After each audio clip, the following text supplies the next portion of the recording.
going on, fantasy football fans? It's your boy Jordan, and we're back with another B3FL official podcast. All right.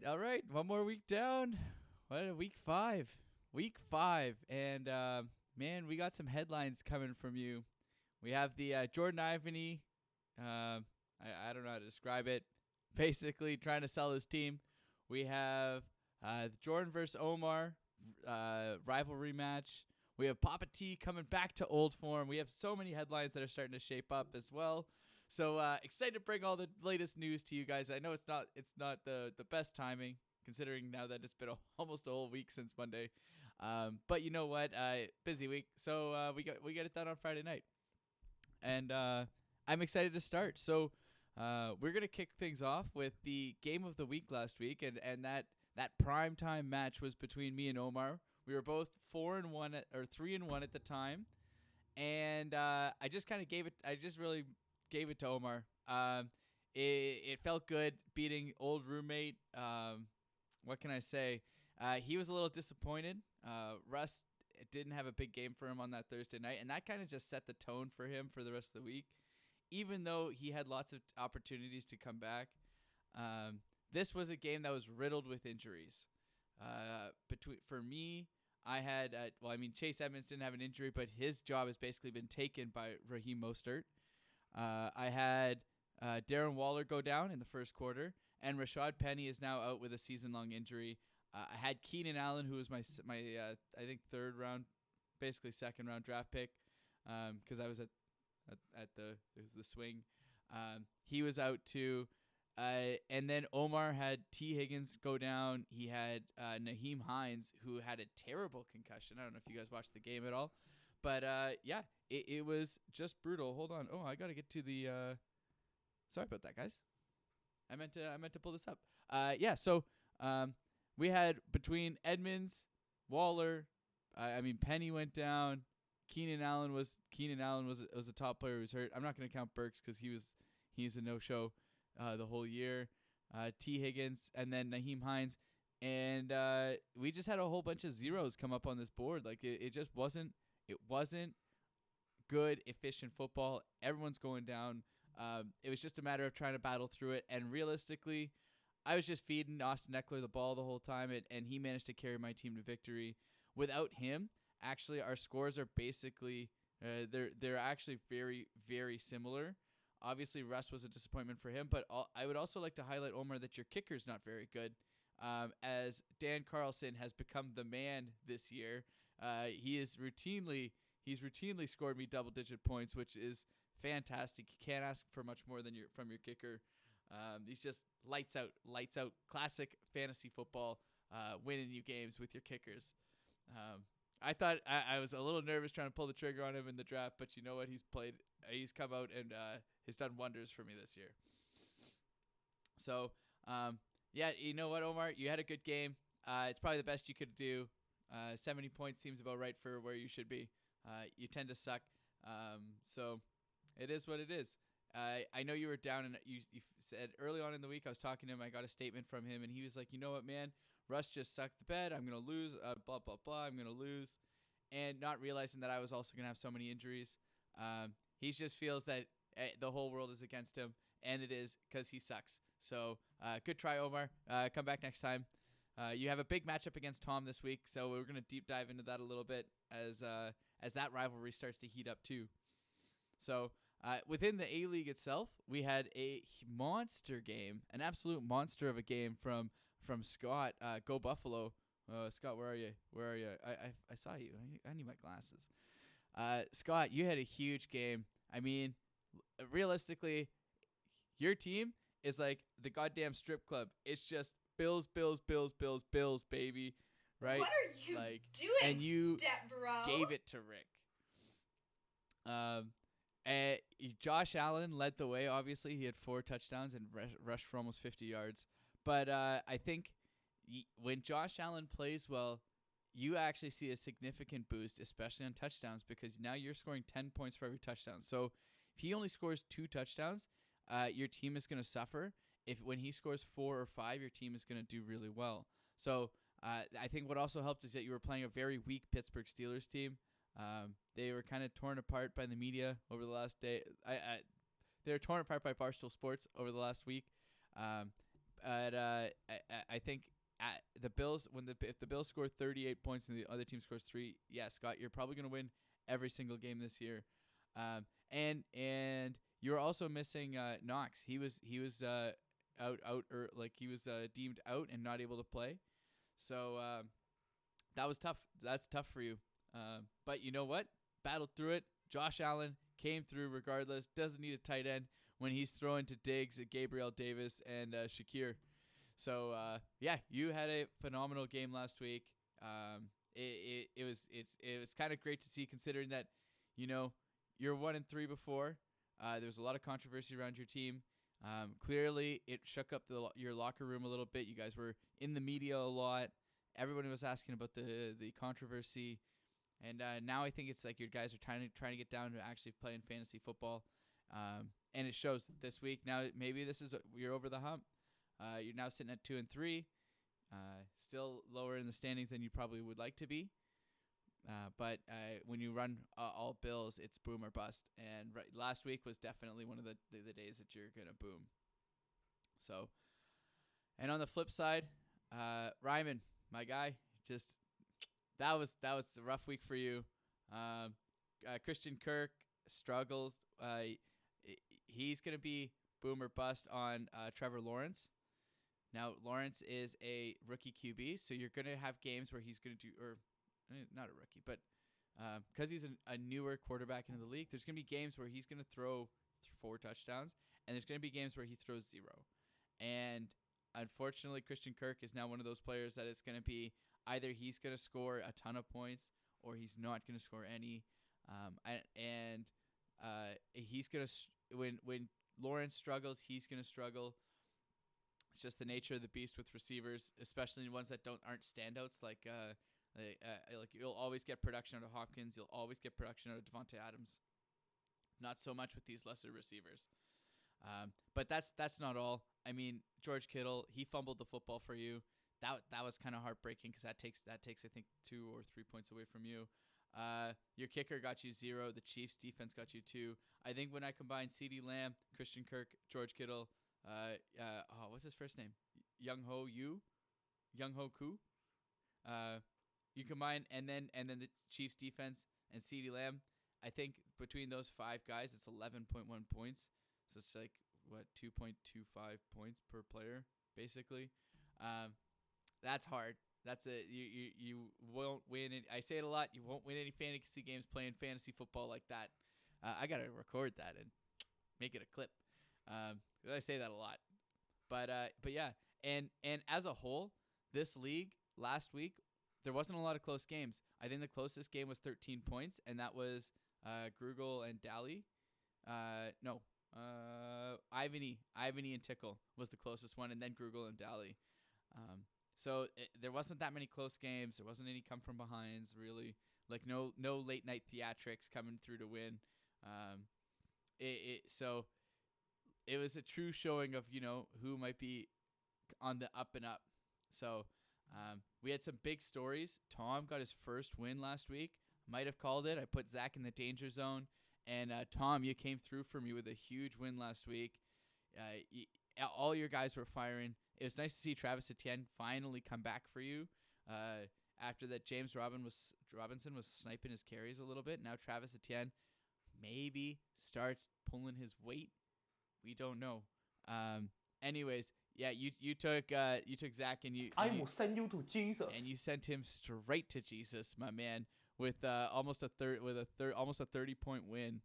Just rock solid. You must have slept like a baby Friday night or Monday night after a huge win. Probably like your Super Bowl after going 0-4, because going 0-5 basically would doom your team down to relegation. So nice to see that that even the losers sometimes win games. Yeah. So I think that's it for the A League. We are going to move into the B League. And so look, I can't talk about this league without mentioning Papa T. He scored 147 points last week. En route to looking like he's probably the best fantasy football player again this year. Just a monster game, and now he's won 4 straight. His team is hot. It's crazy. It's a juggernaut of a team. He's racking up the points. You got to expect a shootout. There's no defensive football when you play Papa T. You gotta strap on your big boy cleats and just go after it and go score touchdowns, because you're gonna need every single touchdown that you could possibly get, because it's hard out here. Josh Allen scored in 35, and then these 2 running backs, Austin Eckler and Damian Pierce, Damian Pierce, just absolutely killer. Austin Eckler has been dynamite the last 2 weeks. He carried me to victory basically both times, and also has helped Papa T. Not that Papa T, he could have sat Eckler and still won. He's had solid production all the way through.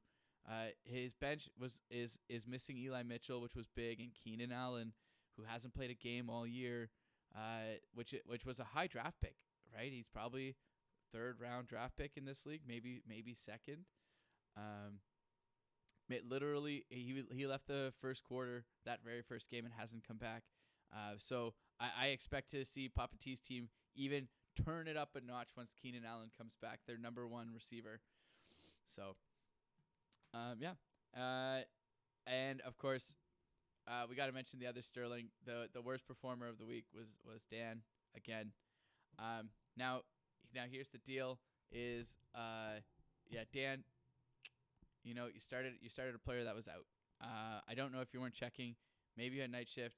You could be sleeping through those Sunday games. That happens. It sucks. You went out and you liked Corey Davis. You went out and you spent a fortune on him after spending on Allen Robinson, and I think that was a mistake. You sat David Montgomery. You sat Tony Pollard. Not that it would have made that much of a difference. Because I would have started Najee Harris. Harris is essentially a 1st round pick, and I think you would be a fool not to start him, because he gets basically all of the touches in Pittsburgh. Mind you, I don't know if he's hurt, because I haven't seen great production from him over the last 2 games, but their team is bad too, so it might be hard for him to get to move the ball a little bit. But I think they might have some favorable matches coming up, especially when you look at the end of the year. They play New Orleans. They play New Orleans actually twice coming up. They play Atlanta. They play Carolina in playoffs. So I think it's probably worth hanging on to him, even though he's struggling right now. Dan, it sucks, but you're moving. At the very least, it's better than the 60-point game you put up last week. So trending upwards, right? We got the stock ticker up. And as a bonus in the pick'em, Dan's points are worth double from here on out. So you pick Dan, there's a chance that you get double the points. So if he's the favorite, it's only 2, but if he's the underdog, it's 3. So, and then we're gonna talk. There's a close game. There actually was a close game in this league last week. Most of them were not. Like, you can look through here. Most of them were not, except for Kalen's game. This was decided within 3 points, and can't get much closer than that. I gotta say, Ryan. Here's what happened. Is Kalen was able to give the ball to his running backs. Dalvin Cook and Josh Jacobs handled the load spectacularly. You, on the other hand, Leonard Fournette did a decent job and kept up with Josh Jacobs, but Nyheim Hines going down early just absolutely sewered your team. That was a good pickup. It was a good start considering Josh Jacobs is out. But you know what? It's just like emotional damage. Yeah, it was tough. And I think your team is a lot of shoulda, coulda, wouldas, right? It's like, I could have started Kareem Hunt. But you know what? The truth be told is that Kalen has the ace in terms of like, maybe if I had started different players, because he has the FU Pats D sitting on the bench. And was ready to go with it if the time called, or basically if the shoulda, coulda, wouldas come out. Anyways, great fantasy football. I like close games. Having you on the edge of your seat where every play matters and you're cheering your team on, that's what fantasy football is all about, as well as smacking other guys down into the dirt. So let's switch gears a little bit. After that week, Tom has released his power rankings. Thank you, Tom. Dude, you put in so much work into this. We really appreciate it. We love seeing how much when you win, it affects your team. And it's quite evident as somehow you won one game and now you're ahead of, you jumped up 6 spots. So you're really punishing Jordan Ivany. He's now down at the bottom of the bottom with Dan in F tier. But you've really punished all these guys, Mike, Zach, Marty, Rick, Ryman, Jordan Ivany, and Dan. All those guys down at the bottom. Somehow they are below you, even though you just barely won last week, or you just won last week. Not barely. It was not barely. So, I do like that Papa T has jumped up. I think his team has now shown he's probably top dog in that division. Connor has faltered a little bit. He lost last week, so I feel that Papa T is now rising to the occasion and has come on and been hot. And he looks like a team that's going to be hard to stop moving forward, and is definitely one of the guys I would not want to face. I like that Jake's finally getting some respect in these power rankings. He's number 2. I think that the thing he's missing, you have him here as the highest trending, which I think is right. But he just doesn't have the highest average points for. He doesn't have the highest game, like as in a single game. So, I think that this is in the right direction, considering that trending. He's another team wouldn't want to face right now. Is just looking like he's steamrolling kids out here and making it look easy. He's making fantasy football look easy. His chirps need a little bit of work. Usually they're just all caps. I would like to see some punctuation in there. A little something like a comma would be nice, or a period. But yeah, or use memes. Matt Daly, big shout out. Loving the memes. They were great last week, and of course we'll go over them. But yeah, Tom, big shout out. Thanks for the power rankings. I think everybody's relatively where they should be. I actually think that Jared's team is a little underrated, but he's trending upwards too. He had a rough start, and I think that trending factor, we're gonna see that coming through, because there's been guys that have now gone on like small winning streaks, 2 maybe 3 games. They sucked in the first 3 games, but now they're just starting to come out. And I think that there's a few teams in here that are like that. I'm worried that my team is gonna drop. I don't want to sound like a sinking ship, but we are not looking good right now in the running back position. So, yeah, power rankings are great. We're gonna move to the pick'em standings. These have been fun. I've liked doing these. I've been able to get them out earlier, except for this week, which is kind of a bummer. But everybody was able to get it in this week, which is nice. And I have quadruple checked these points now, and I've made it so much easier to track where everybody is. So these are bang on. Ryan Lang, dude, you've been running away with this. This is the second week in a row you're in the lead, but you have a very small lead. Henderson, Tom, and Ivany are like right at your heels. They're waiting for a little bit of a slip up. All it takes is Ivany to pick one underdog that you picked a favorite, and then the rest of the games are even, and Ivany would overtake you for top spot, and Henderson and Tom have an even easier job, being only a half point back. So I loved how this just shaped up. Turns out, I like to think of myself as pretty decent at picking actual football games. My betting record is actually very good. Not to toot my own horn, but my fantasy football pick'ems are the absolute worst. I can't pick pick'ems to save my life. So like I'm in a different CBS pick'em too. I can't figure it out. You give me a spread where it's like some guys are like, oh, expected to win 3 points. I could probably get it. If you're just expecting me to pick games to outright win, I end up just going with whatever the spread is, the average. So not the best strategy. But anyways, I'm down here at the bottom. Guys who have missed weeks are now ahead of me. It's embarrassing to say the least, and it has brought great shame to the Sterling Pick'em name. Shame. Shame. All right, we got through the Pick'em. We got through the power rankings. We got through the results for last week. So now it's favorite time of the week. It is the awards. Right. Do I want to do it here? Yeah, we can start here. So we have I'll start with my favorite award. It is the Flamin' Hot Cheetos Flamin' Hot Team of the Week.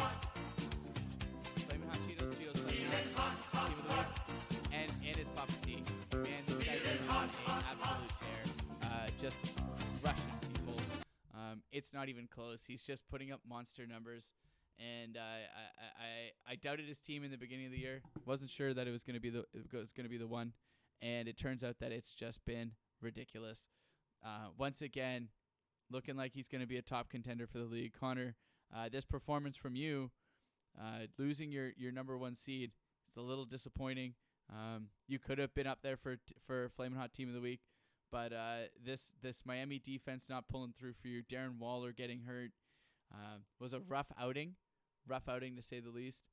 Mind you, you did lose by 30 points, so maybe between the two of them, they get 15 each. You're asking for a lot, but maybe that happens. There's no one on your bench that could have helped you. So you did your best. You just sucked. So Papa T, congratulations. You are the Flamin' Hot Cheetos of the week. But we're going to move to the sexiest team of the week. And it's a guy who doesn't get a lot of praise. He thinks he gets a lot of hate. Dude, it's Jake. Man, I mean, this is a bad week to look at because the guys are on bias. But we can go last week. And he consistently has been putting up great numbers from guys you wouldn't think about, right? He managed to start the backup running back for the Colts last week and got 10 points or got 10 points out of him. He's managed just to pull points out of wherever he needs to pull them from. It's a true team effort. We look at his team this week. Let's go ahead and look at it. It is that's not you. AbCD.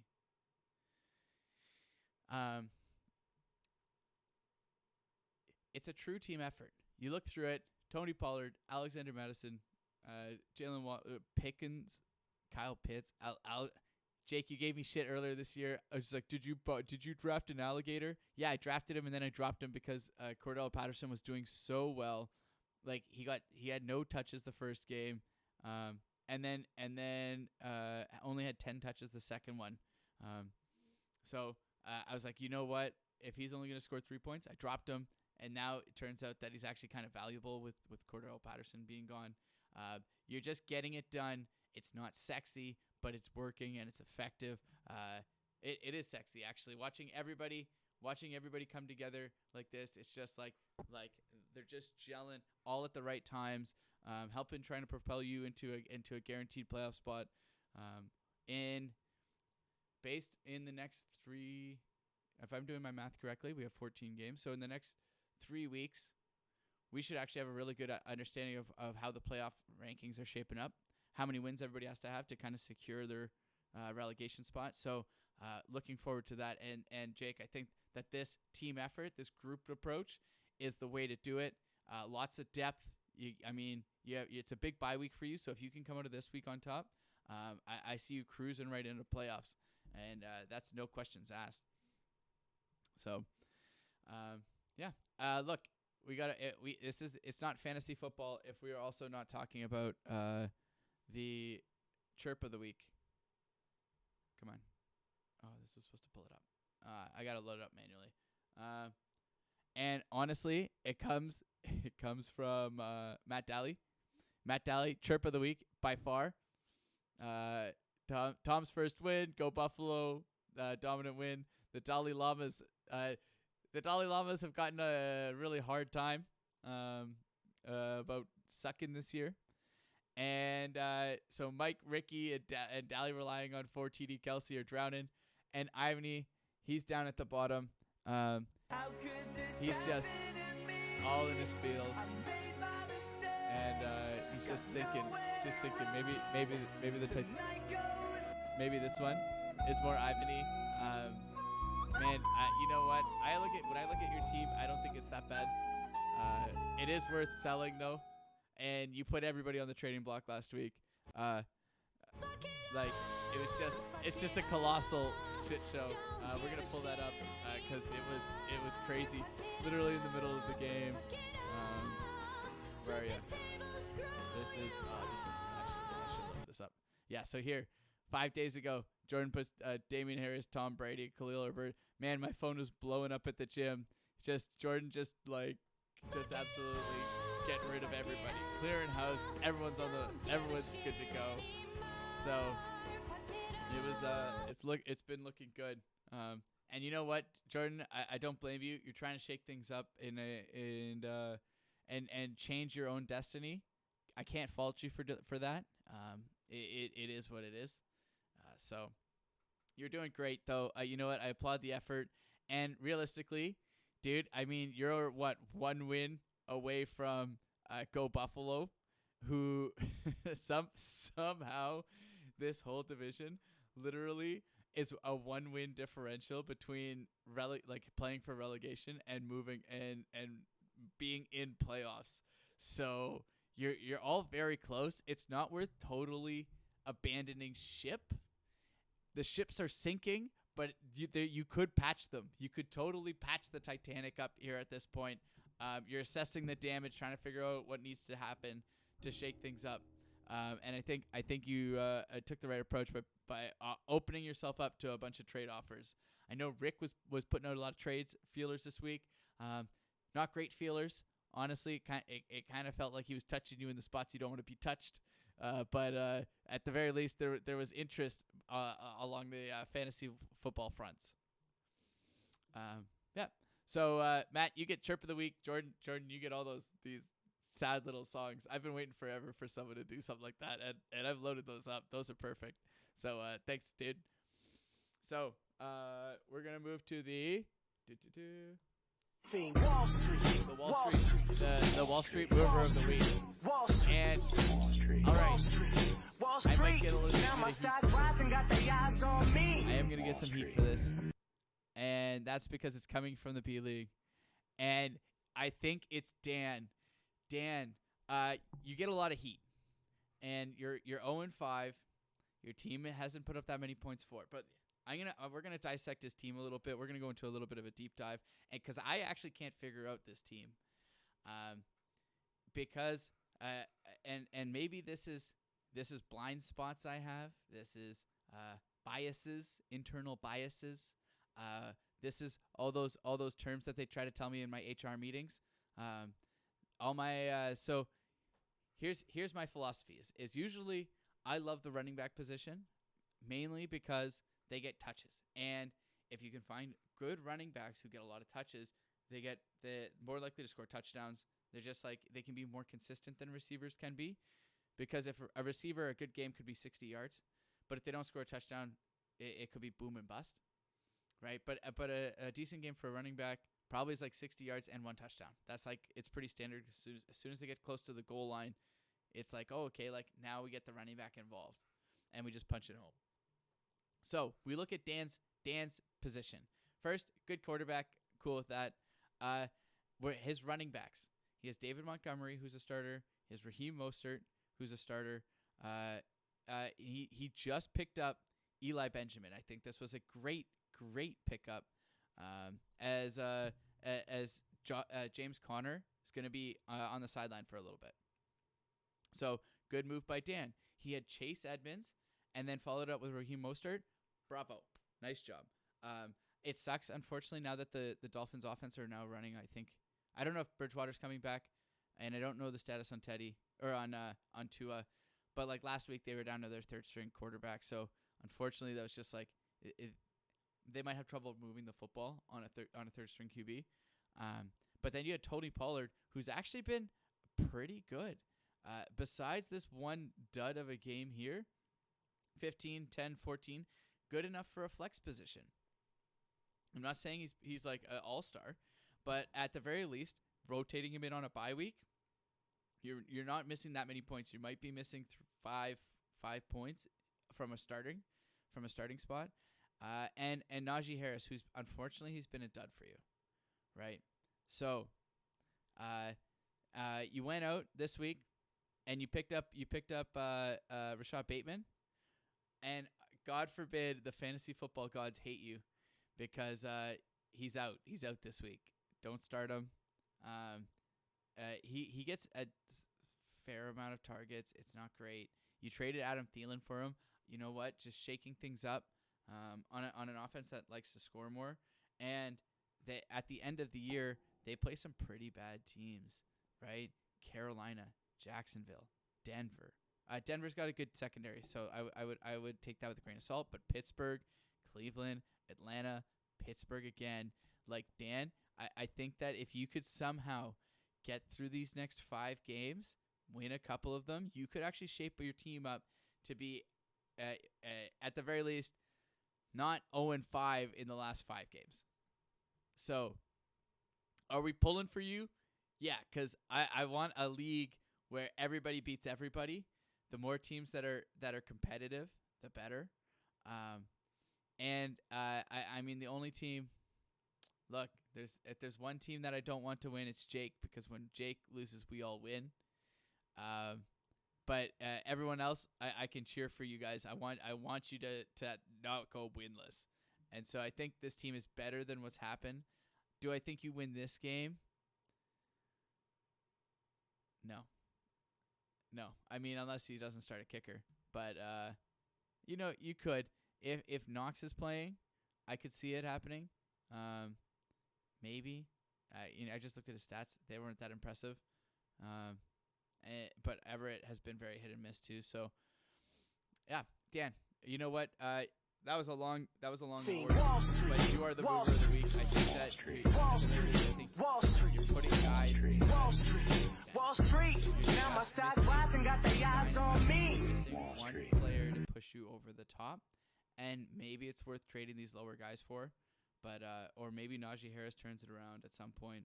But that's the thing you're missing, is that one key player where if your guy scores 0, he scores a 20 or 30, and it keeps you in the game.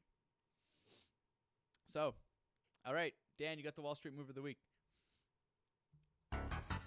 So now we're talking about the danger zone. And last week it was Zach, because I predicted Tom was going to upset Zach.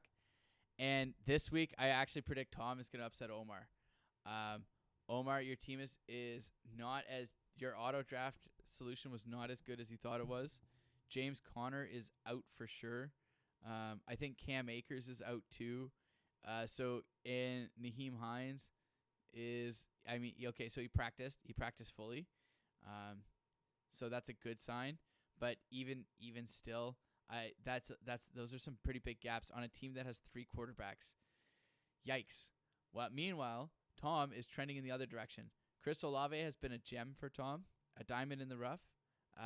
Brandon Ayuk, Alvin Kamara, Nick Chubb. Nick Chubb was awesome last week and has carried this team. And Tom is just waiting. He's biding his time, because at some point Eli Mitchell comes back, and that's when Tom just turns it up a notch.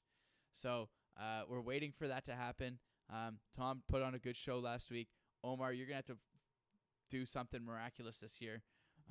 Maybe it's worth getting rid of these QBs, even if it's just dropping them, because having 3 quarterbacks on your roster is a lot of bench spots on guys that you could be picking up as handcuffs, or possibly even just like looking at comboing people together to like upgrade your team a little bit. Maybe it's worth selling like Christian McCaffrey. He hasn't been bad this year. He has some decent numbers, but maybe it's worth picking up like a decent receiver. Maybe switching running backs and getting like just a different feel on your lineup might feel better. Because this back half of the year you might struggle a little bit. So Tom, I do think that I think you win this week.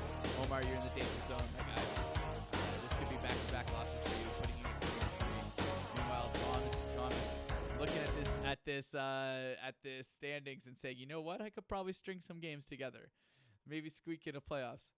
So, yeah. All right, and then I guess the game of the week. Oh, primetime, baby. I love it. I love seeing it. And it's two Titans. I was looking at the B-League, and this week there's not a lot of head-to-heads that are overly exciting. A lot of 4-1 teams playing 2-3 or 3-2s. So in the A-League, there's one team, and there's no rivalries. I also want to say that this week, is that nobody's really playing against Omar and Tom to be a rivalry. I haven't seen Omar really do anything in terms of chirping people or getting in their heads. But realistically, it's. Oh, sorry, I'm in the wrong page. It's Jake and Zach. Jake and Zach are my primetime game of the week, and for good reason. They've both been lights out. We have been top. My section team versus probably, I would say right now, the best team in the A-League is Zach. And it's going to be head-to-head. We're on Friday, so yes, those games last night. Robinson scored a touchdown. Good job. Hit me with your best shot. I love to see the new games come out. Jake, you're going to need a full team effort here. It's going to be all guys pulling to their weight, putting together a good product, so at the end of the week, you come up with a victory. Zach,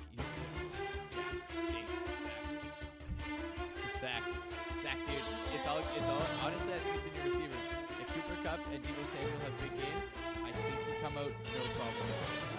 You're still missing Patterson, and Dotson's whatever. Because you have Robinson now. Jamal Williams is not going to be so. It's a matter of the guys you have in, and Jeff Wilson is great.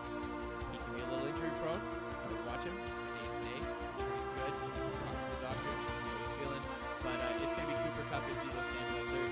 Those guys are going to need not big performances, but they're going to have to pull their weight. If they can score upwards of 15 points, I think that might just be a little too much for Jake to overcome, especially considering he's missing his big dogs. Oh, no. Oh, that was cute.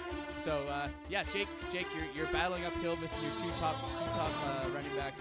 But you know what? I believe in the sexiest team of the week, and I think that you probably could overcome Zach. He was a high draft pick in terms of the standings, so I love seeing two managers duke it out in time. Anyways, guys, this has been a fun day of the evening. Hope you all enjoyed it. My name is Jordan, and that's a wrap. So I will see you guys next week.